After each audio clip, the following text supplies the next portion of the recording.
In the book of 1 Samuel, around chapter 12, there is the account of Samuel's interaction with the people of Israel when they have been begging for a king so that they could be like the nations around them.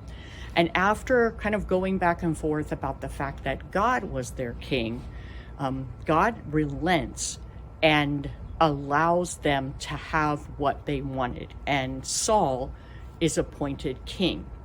And then it's almost as if the people realize, whoa, we made a mistake. We have rebelled against God. And so they become fearful. And they ask Samuel to pray for them so that they won't fall under God's judgment.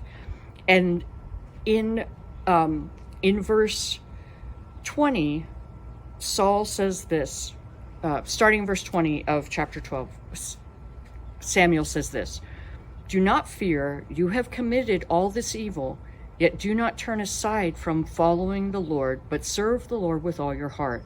You must not turn aside, for then you would go after futile things, which cannot profit or deliver, because they are futile.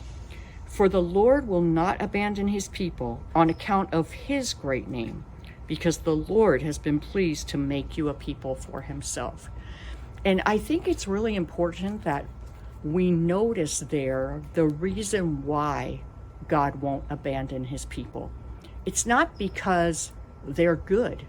It's not because somehow they have earned his favor. It's because of his great name, because of his own character. He won't abandon people. Sometimes, like the people of Israel, we have put our hope and our faith in something that is not God. We have devoted ourselves to causes that are not God honoring.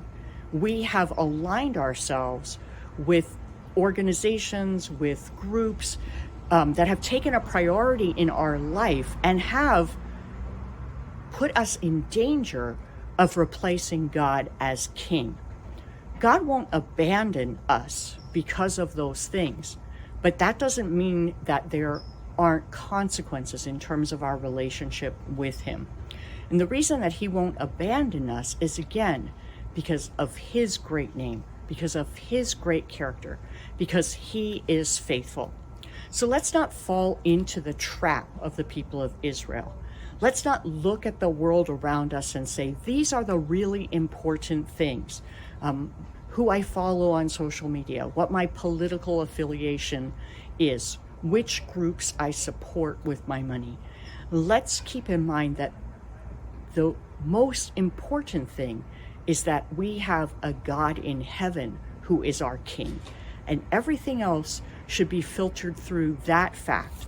But let's also be comforted if we have found ourselves, in a sense, making idols or making something else more important than God, that we can return, that God won't abandon us because of who he is, because it is in his nature to be faithful, and because he has called us to be his very own people.